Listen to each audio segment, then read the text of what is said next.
का बहुत बहुत धन्यवाद करती हूँ।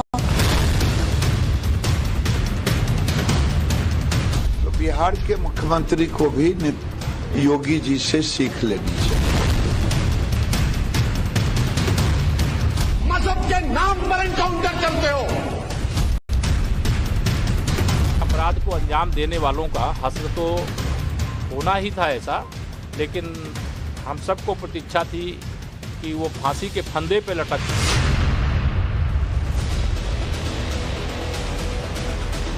नमस्कार, धरतीपुत्र आप देख रहे हैं, आपके साथ मैं हूं विद्यानाथ झा और हम प्रयागराज में मौजूद हैं।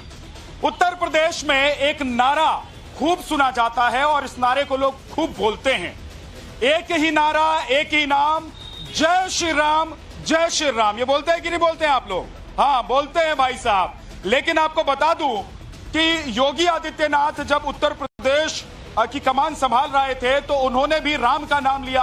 सबसे ज्यादा वो अयोध्या गए। आप सोच रहे होंगे कि आज मैं प्रयाग में खड़ा होकर अयोध्या की बात क्यों कर रहा हूं, मैं राम की बात क्यों कर रहा हूं। दरअसल राम राज की कल्पना उत्तर प्रदेश में की गई योगी आदित्यनाथ के आने के बाद।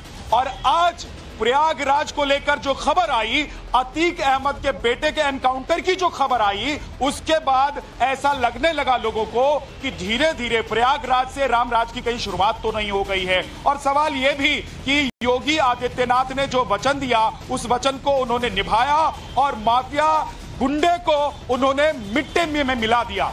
आज हम इसी पर बात करने वाले हैं। आज हम बात करने वाले हैं कि योगी आदित्यनाथ ने जो ठाना वो करके दिखाया, लेकिन डॉन अतीक अहमद का क्या होगा? उसे रिमांड पर भेज दिया गया है, पुलिस की रिमांड पर उसे भेजा गया है, लेकिन बाकी परिवार के जो लोग हैं अतीक अहमद के, वो फरार हैं। लेकिन योगी आदित्यनाथ की तरफ से अभी इस एनकाउंटर को लेकर या आज जो कुछ भी हुआ है उस पर कोई बयान भले ही ना आया हो, लेकिन समाजवादी पार्टी ने सवाल खड़ा कर दिया है। समाजवादी पार्टी ने कहा है कि भाईचारा ये सरकार या फिर बीजेपी नहीं निभा रही है।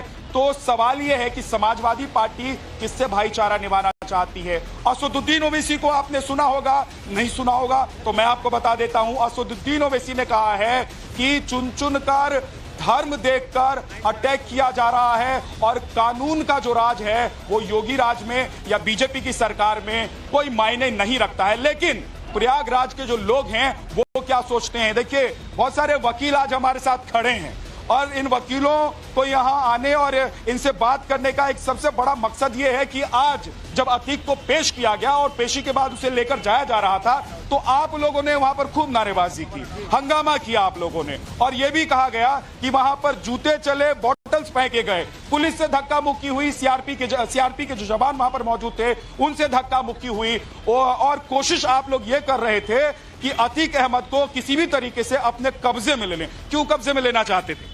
इसका केवल एक कारण है, हम लोग समाज से जो आपराधिक प्रवृत्ति के लोग हैं इनको दूर करना चाहते हैं, जैसा कि हमारी सरकार आज कर रही है। हम लोग इससे पूर्णतः संतुष्ट हैं। लेकिन भाई साहब एक चीज बताइए, आपराधिक प्रवृत्ति के लोगों को आप ही लोग न्याय दे देंगे तो अदालत जिसमें जाकर आप लोग केस लड़ते हैं वो किस लिए?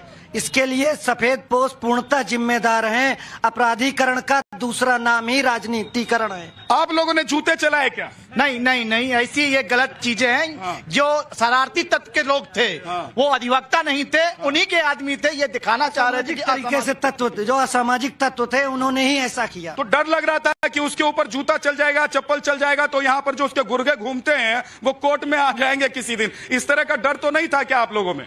बिल्कुल नहीं। हाँ। हम लोग क्यों डरेंगे? हम लोग तो न्याय की लड़ाई अधिवक्ता हैं, समाज के लिए लड़ते हैं, हम क्यों डरेंगे? तो अभी कौन डर रहा है उत्तर प्रदेश? नहीं, उत्तर प्रदेश सरकार से गुंडे माफिया डरेंगे। हाँ। हम अधिवक्ता हैं, बिल्कुल नहीं डरते। अधिवक्ता नहीं डरते हैं भाई साहब। ये देखिए, यहाँ पर भी आप कानपुर का मामला लेकर आ गए हैं, लेकिन सबसे बड़ा मामला तो अभी चल रहा है उत्तर प्रदेश में प्रयागराज।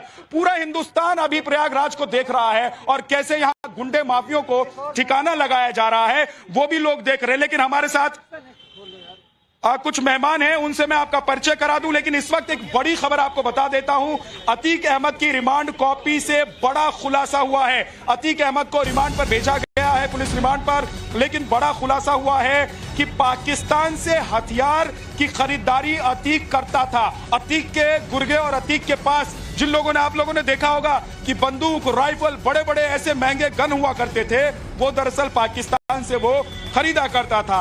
अशरफ भी पाकिस्तान से हथियार मंगवाया करता था पैसे देकर, और पाकिस्तान से ड्रोन के जरिए हथियार मंगवाए जाते थे। हमारे साथ हमारे सहयोगी मनीष जुड़ गए। मनीष, जरा डिटेल में इस खबर के बारे में जानकारी दे दीजिए। उसके बाद प्रयाग के जो लोग हैं उनके पास मैं जाऊंगा, उनसे बात करूंगा। कुछ मेहमान भी हमारे साथ आ गए हैं, उनसे भी बात करूंगा।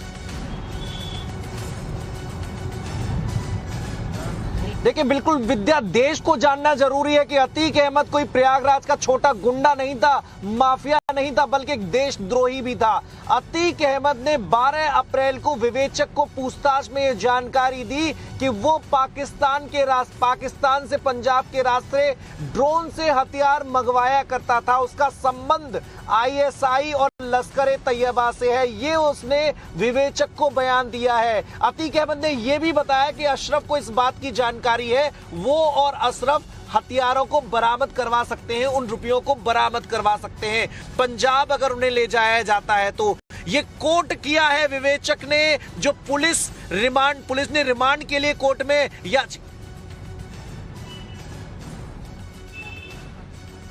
जी ठीक है मनीष, बहुत बहुत शुक्रिया, आप नजर बनाकर रखे।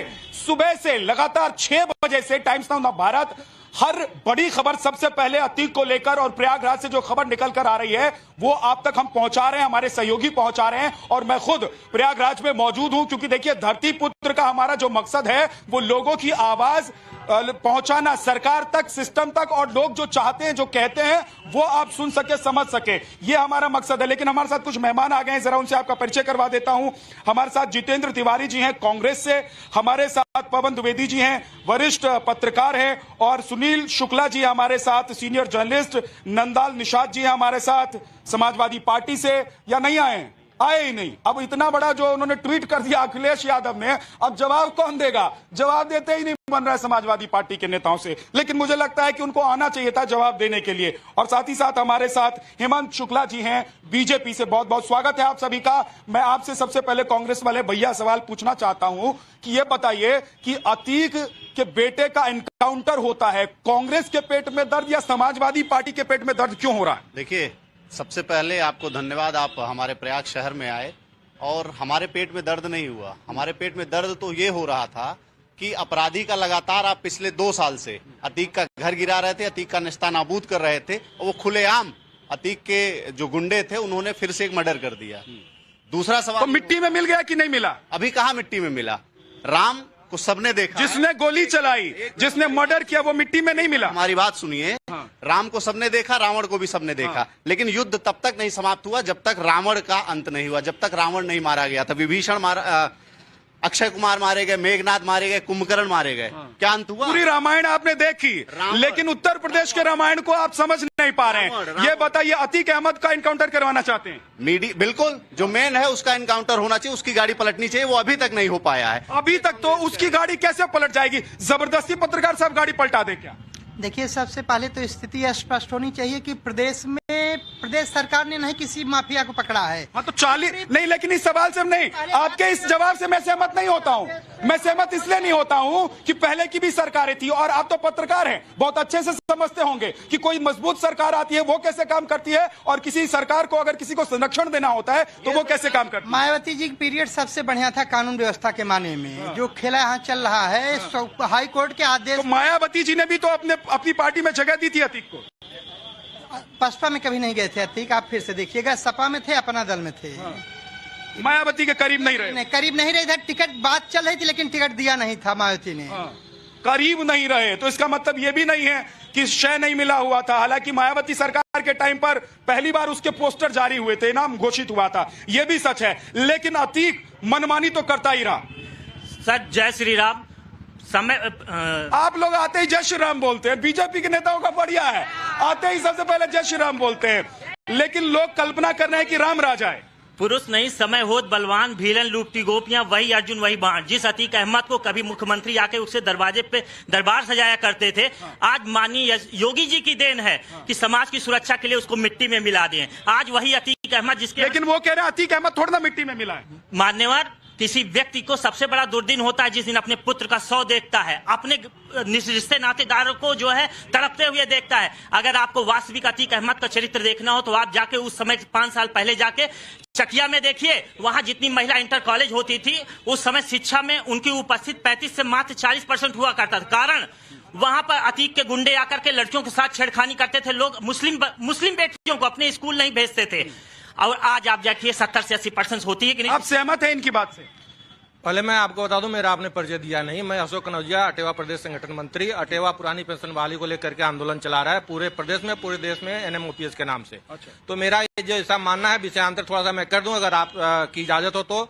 ये बोलिए ना, ये धरती पुत्र का मंच है, यहाँ सबको बोलने की इजाजत है, कोई रोक टोक नहीं है, लेकिन मुद्दे पर रहेंगे तो ज्यादा। बिल्कुल मुद्दे पे हैं। ये सारा मुद्दा जो वर्तमान ज्वलंत समस्याएं हैं उसको भटकाने का सब षड्यंत्र है। और कुछ नहीं है। महंगाई है, बेरोजगारी है, पुरानी पेंशन बहाली जो इतने जबरदस्त तरीके से आंदोलन चल रहा है, 5 राज्यों में बहाल हुआ है, उन राज्यों को देखते हुए ये मुद्दे को भटकाने का एक मतलब अतीक अहमद पर कुछ नहीं बोलेंगे? मैं उस पर कुछ नहीं बोलूंगा। डरते हैं अतीक अहमद से? नहीं, मैं डरता नहीं। मैं अतीक अहमद क्यों गुर्गों से डरते हैं? मैं केवल वोटर हूं, मैं किसी पार्टी का सपोर्टर नहीं हूं। जो लोकतांत्रिक मूल्य में विचार करता है मैं उस पर विश्वास करता हूं, मैं उसका सपोर्टर हूं। ठीक है, लेकिन देखिए इस वक्त एक और बड़ी खबर अपने दर्शकों को बता देते हैं कि अतीक अहमद को पंजाब ले जा सकती है पुलिस। बड़ी खबर इस वक्त हम आपको बता रहे हैं धरती पुत्र के मंच से, प्रयागराज से हम बड़ी खबर आपको बता रहे हैं। देखिए बीच बीच में जो लोग बोल रहे हैं उनको मुझे रोकना पड़ रहा है, लेकिन लगातार बड़ी खबरें आ रही हैं, वो आप तक पहुंचाना जरूरी है। यूपी पुलिस अतीक को पंजाब लेकर जा सकती है। हथियार खरीदने की जगह की जांच करेगी पुलिस और पाकिस्तान से हथियार खरीदने की जांच की जाएगी। और पंजाब में अतीक पाक से हथियार खरीदा करता था, इस बात की जानकारी मिली है। विनोद हमारे साथ जुड़ गए हैं। विनोद मिश्रा, क्या जानकारी? देखिए, जो एफिडेविट कोर्ट में पुलिस ने जो रिमांड के लिए जो नोट पेश किया था उसमें बहुत सारी बातों का खुलासा किया है। उसी में ये कहा गया है कि पाकिस्तान के जरिए जो हथियार था वो पंजाब आता था, ड्रोन के जरिए पंजाब में उसको गिराया जाता था और वहाँ से अतीक तक ही पहुँचता था। पंजाब में इसके कौन से लोग हैं जो इसको हथियार मुहैया कराते थे, कहाँ पे हथियार ड्रोन के जरिए आता था, ये तमाम पहलू है जिसको जानना जरूरी है। और इसीलिए पुलिस ने रिमांड की मांग की थी। इसी बिहाफ पर 4 दिन की रिमांड मिली है। तो माना जा रहा है कि इन 4 दिनों में पुलिस वहाँ पहुँचेगी और ये सबूत इकट्ठे करेगी कि आखिर ड्रोन के जरिए कहाँ पर असलहे गिराए जाते थे। कहा यह गया कि पाकिस्तान से जो असलहे खरीदे जाते थे वो पंजाब में डिलीवर होते थे, ड्रोन के जरिए बॉर्डर पार लाया जाता था और वहाँ से फिर अतीक के पास पहुँचता था। तो अतीक को वहाँ पे हथियार कौन मुहैया कराता था, कौन लोग उसके पनाहगार थे, उनकी तलाश में और सबूतों को इकट्ठा करने के लिए पुलिस वहां जाएगी। क्योंकि जिन हथियारों का इस्तेमाल, ठीक है, यानी कि अब देखिए गुजरात से उत्तर प्रदेश तक अतीक को जब लाया जाता था या लाया जा रहा था तो अतीक की धड़कनें बढ़ी हुई थी, सांसें अटकी हुई थी, उसके प्राण जो हैं वो हलक में अटके हुए थे। अतीक को लग रहा था कि कहीं उसका भी एनकाउंटर ना हो जाए, उसकी गाड़ी ना पलट जाए। अब पंजाब के भी चक्कर लगाने पड़ेंगे अतीक को। क्या लग रहा है ये सब जो हो रहा है वो ठीक हो रहा है प्रयाग के लिए, उत्तर प्रदेश के लिए, देश के लिए? गुंडे माफिया साफ हो रहे हैं या नहीं? देखिए कि जैसा कि लोग कह रहे हैं, मैं तो चाहता हूं कि जो कार्यवाही हो वो न्यायपालिका के तहत ही हो और सारी दंडात्मक कार्यवाही। इसके विषय में मैं कवि समाज से हूँ और मैं कवि हूँ, 4 पंक्तियां कह देता हूँ कि दमनकारी सियासत के लिए आवाज जिंदा है, दमनकारी सियासत के लिए आवाज जिंदा है, पुनः खालूं दिवाकर को वही परवाज जिंदा है, अनाचारी अधर्मी सभ्यता का नाश जो कर दे, अनाचारी अधर्मी सभ्यता का नाश जो कर दे, कि हिंदुस्तान की माटी में वो आजाद जिंदा है। जय बात! ये हुई ना बात। ये कविता के माध्यम से आपने सब कुछ कह दिया, लेकिन ये बात समझ रहे हैं लोग कि अतीक के खिलाफ जो हो रहा है वो ठीक हो रहा है। आम लोग भी यही महसूस कर रहे हैं क्या? ये आम लोग महसूस कर रहे हैं, आम लोगों को करने दीजिए। इसको मान के चलिए कि दंडात्मक कार्यवाही के अनुकूल ही होने दीजिए। और कहते हैं ना कि लश्कर भी तुम्हारा, सरदार भी तुम्हारा, तुम सच को झूठ लिख दो अखबार भी तुम्हारा। तो इसलिए इसे होने दीजिए जो हो रहा है। बाकी प्रदेश के और देश के बड़े नेतागण, भाई साहब गजब के कवि हैं, ये गजब के कवि हैं। वकील साहब लोग गजब के कवि हैं। सब कुछ कह दिया, और इन्होंने जो कह दिया उस पर आप लोगों को विश्वास हो रहा है कि नहीं हो रहा? बिल्कुल विश्वास हो रहा है। बिल्कुल विश्वास हो रहा है। क्या लग रहा है कि उत्तर प्रदेश में या प्रयाग में जो आतंक का एक साया होता था, लोग हमेशा डरे सहमे रहते थे कि कहीं से कोई गुर्गा आएगा, कहीं से कोई बंदूक लेकर आएगा, कोई चाकू लेकर आएगा, डराएगा, वो डर खत्म हुआ है कि नहीं? बिल्कुल खत्म हुआ। मिट्टी में मिल रहे हैं कि नहीं? बिल्कुल मिट्टी में मिल गए। आज कैसे?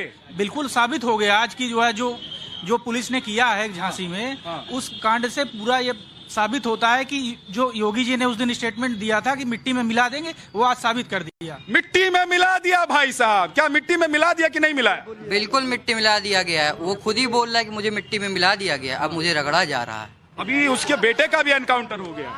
बिल्कुल, उसके बेटे क्या, अभी जो अपराधी हैं सबका एनकाउंटर होगा, होना चाहिए, सबका एनकाउंटर। हाँ वकील साहब, देखिए मिट्टी में तो जहां जो मिल रहे हैं वो मिलेंगे ही, क्योंकि बाबा आ चुके हैं। दूसरी चीज है कि जो एडवोकेट प्रोटेक्शन एक्ट है उस पे भी बाबा अगर एक बारी ध्यान दे दें तो हम लोगों का भी जो इस समय वकील सहमे हुए दिन दहाड़े हत्या कर दी जाती है, उमेश पाल की हत्या कर दी जाती है, और उस पे अभी तक बाबा जो है कान में जूं नहीं रेंग रही है। किसकी हत्या पर? उमेश पाल जैसे आज जिसका एनकाउंटर हुआ है वो कौन था? वो इनकाउंटर जो हुए उनके जो थे पर एडवोकेट। अच्छा, वकीलों के खिलाफ जो क्राइम हुआ है उस पर एक्ट होना चाहिए, क्योंकि राजस्थान में लागू हो गया है। और इतना सारा कानून पढ़ के आप अपने लिए एक एक्ट की मांग करते हैं। ये बताइए, कानून भी आप, अदालत भी आप हैं, सबको जमानत दिलाने वाले भी आप, सबके लिए केस लड़ने वाले भी। आपका केस कौन नहीं सुन रहा? हम लोग संविधान पे चलते हैं और हमेशा नियत और नियम की बात करते हैं। संविधान के इतर हम लोग कुछ भी नहीं करना चाहते, हम अपना अधिकार मांगते हैं। लेकिन उसमें योगी जी से ज्यादा तो न्याय व्यवस्था, न्यायपालिका व्यवस्था जो है उसका काम है। क्या जी? उसका ये कारण है कि अधिकारी और जो बैठे हुए जज हैं वो कहीं न कहीं भाजपा सरकार से जुड़े हुए हैं। अब जज भी भाजपा सरकार से जुड़ गए। ये भाई साहब, अब जज भी भाजपा सरकार। कानपुर बार के अध्यक्ष पिछले 15 दिनों से लगातार बैठे हुए अनशन पे, उनको धमकी दिया जा रहा है। क्या ये सही है? और जज धमकी दे रहे हैं। आपको वकीलों की बड़ी पड़ी है भाई साहब, इनको सुनो, इनको वकीलों की बड़ी पड़ी है। लेकिन भाई साहब ये बताइए, अतीक अहमद के एनकाउंटर की और अतीक अहमद के बेटे का एनकाउंटर हुआ, मीडिया कह रही है। अरे उसके बेटे का तो हुआ। अतीक के एनकाउंटर से जनता संतुष्ट होती तो ये लेके नहीं घूमती है। देखिए, अगर ये रिजल्ट है, जनता अभी भी अतीक को फांसी देने की मांग कर रही है। ये प्रयागराज की जनता ये लेकर आए हैं। पोस्टर जरा दिखा दो भाई साहब, ये बढ़िया से बनवा के लाए हो। तो पहले से तय कर लिया था कि धरतीपुत्र में जाएंगे तो ये अपना पोस्टर बैनर लेकर जाएंगे? नहीं, ये मेरा जो पोस्टर है, ये देख सकते हैं, मैंने बनाया है और खुद ही बनाया है जी। देख लो, कोई गुर्गा उर्गा ना देख ले। एकदम नहीं, क्योंकि मैं डर तो नहीं लग रहा है। कहाँ के रहने वाले? मैं गर्व से कह सकता हूँ कि मैं उत्तर प्रदेश में हूँ और मैं सुरक्षित हूँ। मैं बनारस की धरती से आया हूँ यहाँ पे पढ़ने के लिए, इलाहाबाद शिक्षण संस्थान का विद्यार्थी हूँ। और मैं ये अपने वकीलों से ये कहना चाहूंगा और अपने न्यायपालिका से कहना चाहूंगा कि अतीक अहमद को, जो ये अतीक अहमद है, जो ये गुर्ख इसके घूम रहे हैं, इन सब को पकड़ा जाए और एक उचित कार्रवाई के साथ इनको निस्तानाबूद किया जाए। और दूसरी बात कि जो सीधे फांसी देने की बात कर रहे हो जी, क्योंकि मैं फांसी देने की बात इसलिए कर रहा हूं क्योंकि ये बहुत सारे मामलों में संलिग्न पाए गए हैं और साबरमती से यहां तक प्रयागराज तक इनको आने में 10 लाख रुपया का खर्चा हो रहा है। और ये एक बार नहीं, जब भी सुनवाई होगी ये खर्चा बढ़ता ही जाएगा। और ये खर्चा हमारे टैक्स पेयर के खर्चा है और ये खर्चे के भुगतान कहां से करेगी सरकार? देखो, ये लड़का भी आया है। एक मिनट का हाथ उठा रहे हो, मूछे तो ठीक से आई नहीं है, हाथ उठा रहे हो एकदम बोलने के लिए। कितनी उम्र है? 22 साल। 22 साल का लड़का। तो तुम्हारी मूछे तो कम रह गई। अरे सर, आ जाएंगी भाई साहब। आखिर बोलो, क्या कहना चाहते हो? रामधारी सिंह दिनकर की एक जो लाइन है, जो तटस्थ है समय लिखेगा उनका भी अपराध। देखिए, समय सबका लेखा जोखा रखता है। आज बेटे मारे गए हैं और अतीक का देखिए पूरा सब कुछ खत्म हो चुका है। और जैसा कि हमारे मुख्यमंत्री जी योगी आदित्यनाथ जी हैं, तो सब कुछ अच्छा ही होने वाला है। रामराज समझ लिए आ ही गया है। आ गया रामराज। लेकिन इन लोगों को लग रहा है किसी अपराधी के मरने से रामराज नहीं आता।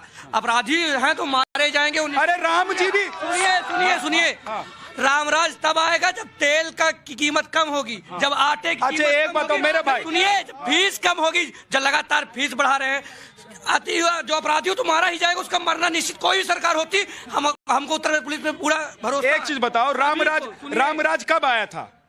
रामराज कब है? रामराज का मतलब अरे राक्षसों से मुक्ति मिली थी। अरे भैया यहाँ लोगों को राक्षसों से मुक्ति मिली थी तो सबने कहा कि रामराज आ गया है। अब ये रुक जाओ, एक सेकंड रुको, एक सेकंड रुक जाओ। हाँ देखिए, अतीक अहमद को सिर्फ चुनावी पोस्टर बॉय बनाया जा रहा है। कैसे चुनावी पोस्टर बॉय बनाया जा रहा है? कैसे? सुनिए सुनिए, क्या इस देश में, इस उत्तर प्रदेश में माफियाओं की लिस्ट जारी होगी? और यहाँ अधिवक्ता बंधु खड़े हैं। देश संविधान से चलता है, इसके बाद भी सरकारें आएंगी, इसके बाद भी सरकारें जाएंगी। ठोको नीच चल रही है, देश संविधान चलता है। छुट भैया नीतीश कुमार के इनकाउंटर का साइन नहीं देना चाहिए। ये छुट भैया है? ये नहीं, ये छुट भैया कौन है आपको पता है किसका इनकाउंटर हुआ है? छुट भैया नीतीश कुमार को। ले भैया अब क्या करें? अस्तित्व कहाँ है न्यायपालिका के? किस लिए घर में बैठा ले फिर अतीक अहमद को? घर में ले जाके घर में ले जाके बैठा ले। अगर इतना ही प्रेम है उससे अतीक अहमद को, ले जाएगा कोई? ले जाए भाई, ले जाए। दौड़ा के चौराहे पे काटता था और राजू पाल को वहाँ पे मारा था। वहाँ पे तो इस पे कोई सवाल नहीं करेगा भैया। बेरोजगारी, भुखमरी और बेरोजगारी है। क्या करते हैं आप क्या करते हैं भैया? क्या करते हैं? ठीक से बढ़िया नौकरियां आ रही हैं। आपको बताएं 1,03,000 वैकेंसी रेलवे की ग्रुप डी लेवल 1 की आई। 35,000 भैया कहाँ है आप? 35,000 एनटीपीसी की वैकेंसी आई। अभी तो पढ़ाई कर रहे हो, रुक जाना, नौकरी मिलेगी ना। 70,000 लोगों को अपॉइंटमेंट आज ही प्रधानमंत्री ने दिया। 70,000 लोगों को अपॉइंटमेंट। इस देश में 56 इंच का प्रधानमंत्री रहेगा। हाँ, योगी बुलडोजर बाबा तो माफिया का ऐसे ही दशा होगा। ऐसे माफिया हमेशा ऐसे ही मट्टी मिलाए जाएंगे। ये सुशासन मिलाए जाएंगे। ये कह रहे हैं इस बच्चे का कुछ और रह गया।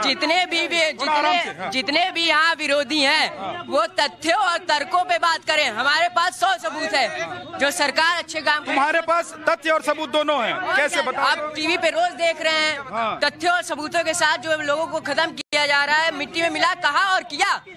कहा और किया। हाँ जी नेताजी, ये देख रहे हैं जनता को ऐसा लग रहा है कि भैया अब रामराज आ गया। जनता कह रही है हम लोग तो जो है शिक्षक कर्मचारी हैं, शिक्षक कर्मचारियों पर बात हो ही नहीं। शिक्षा के सवाल हम लोग एक शोर नहीं मचाओ, शोर नहीं। भाई साहब बात ये है ना कि सबकी डबली सबका राग है ना। कोई भाई साहब सुनो, कांग्रेस के नेताओं रुको। सबसे बड़ी बात ये है कि हर आदमी अपनी अपनी समस्या लेकर आया है और मैं तो हर आदमी का स्वागत करता हूं कि आप अपनी बात कह लीजिए। लेकिन एक रिक्वेस्ट भी होता है कि जिस मुद्दे पर बात कर रहे हैं उस पर अगर बात करें तो ज्यादा अच्छा होगा।